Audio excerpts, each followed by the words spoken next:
As parliamentarians continued debate in the House of Assembly Wednesday morning, the Save the Bays Coalition, along with over 20 civic and environmental organizations, occupied Rawson Square, demonstrating for the implementation of what they are calling a new and real Freedom of Information Act. They say without it, true democracy cannot be realized. We get that story tonight from Charisma Robinson.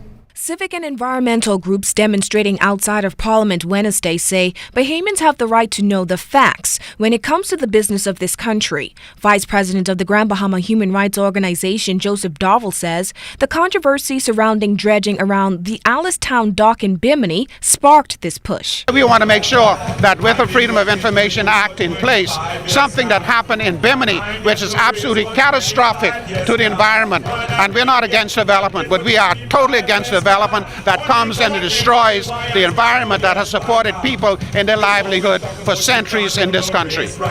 They're hoping Wednesday's demonstration would move the government closer to enacting a new and real Freedom of Information Act. Without it, they say, real democracy cannot be realized. So we are calling upon the government and all political organizations to ensure that the passage and enactment of this act is one of their principal priorities. Because without that, even the press cannot properly serve the public because they do not have access to information. In March 2012, the previous administration brought to Parliament a Freedom of Information bill.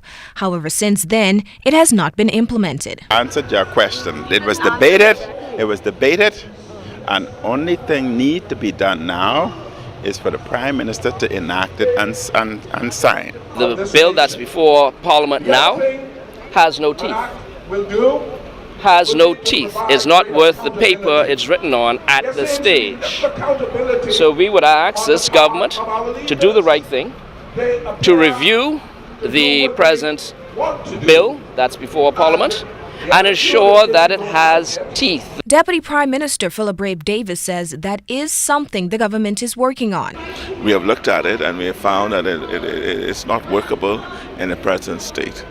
Right, and once that has been decided and been done, and I think the Minister of Education, under whose portfolio the Freedom of Information Act falls, is working on a new model, and when our legislative agenda permits, it will be brought.